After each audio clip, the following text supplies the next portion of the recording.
Assalomu alaykum, hurmatli ustozlar, talabalar, kanalimiz a'zolari. Bugun yog'larni tadqiq qilish hamda ekspertizasi fanidan navbatdagi laboratoriya mashg'ulotimizni o'tkazamiz.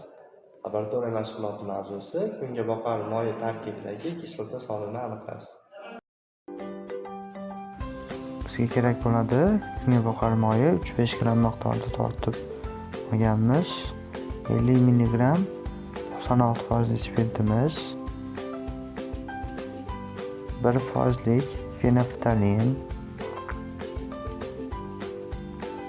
va 0,1 narimanlik kaliy gidroksid ishqoridan foydalanamiz.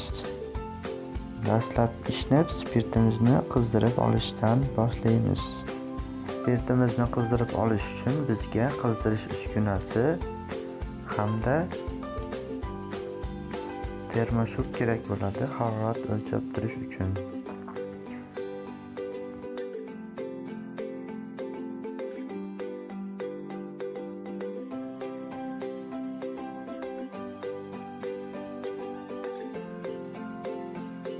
Haroratimiz 65 gradusga yetdi. Endi spirtni ishlatish uchun olamiz. Termoshogimizda haroratimiz 65 gradusni ko'rsatyapti.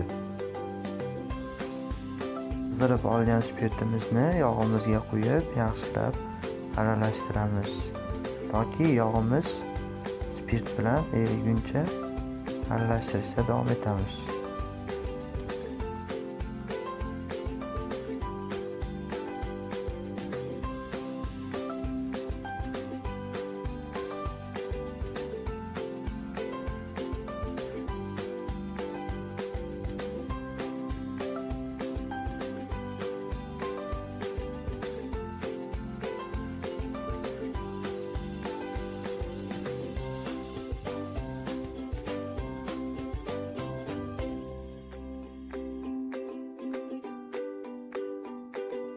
Ko'rib turganimizdek spirtimiz yog'imiz bilan yaxshilab aralashdi. Endi pipetga yordamida 1% fenolftalindan 3-4 tomchi tomizib olamiz.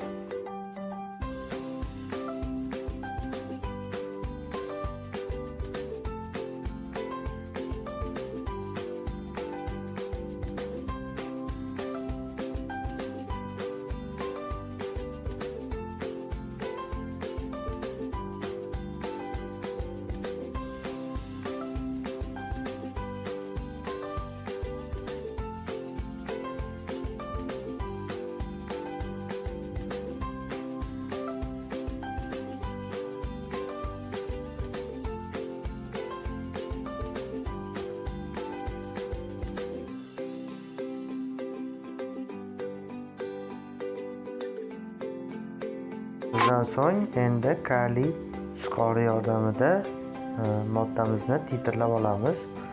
Bunda asta-sekin titrlash jarayonida yog'imizga kaliy ishqorini tomizib turamiz. Yog'imizni rangi o'zgarishi bilan pushti holatga kelguncha titrlashda davom etamiz. Bunda bu jarayonda yog'imizni bevosita aralashtirib turishimiz lozim bo'ladi.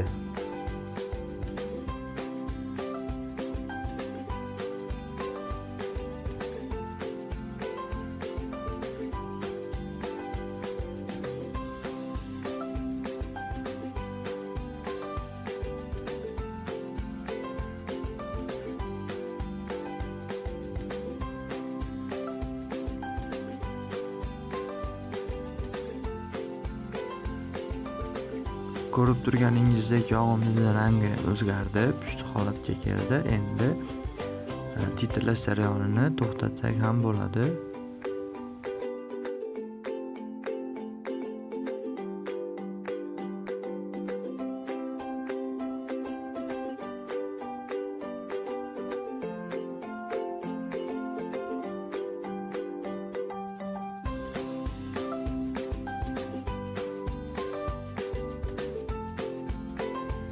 Moddamizni titrlash uchun bizga 11 ml miqdorda ishqor sarf bo'ldi. Tajribamiz natijasida bizga qancha ishqor sarf bo'lganini topib oldik. Endi quyidagi formula yordamida yog'dagi kislota sonini aniqlaymiz. Bu yerda ko'rib turganingizdek A titrlash uchun ketgan kaliy gidroksid miqdori, ya'ni ishqor sarfi 11 ml deb olganmiz. 5061 bu o'zgarmas son, bu 0,1 normalli kaliy gidroksid eritmasini tayyorlash uchun zarur bo'lgan miqdor gram hisobida. T'imiz tuzatmalar, uni 0,1 deb olganmiz. M bo'lsa, ya'ni bu tajriba uchun olingan moy miqdori 5 gram. Endi son qiymatlarimizni formulamizga qo'yib hisoblab chiqamiz. Bunda javob 1,23 chiqdi. Bu degani o'rta darajadagi raffinatsiyalanmagan kungaboqar moyi. Videomiz yoqqan bo'lsa, bir dona like tugmachasini bosib, kanalimizga a'zo bo'lib qo'yishni unutmang.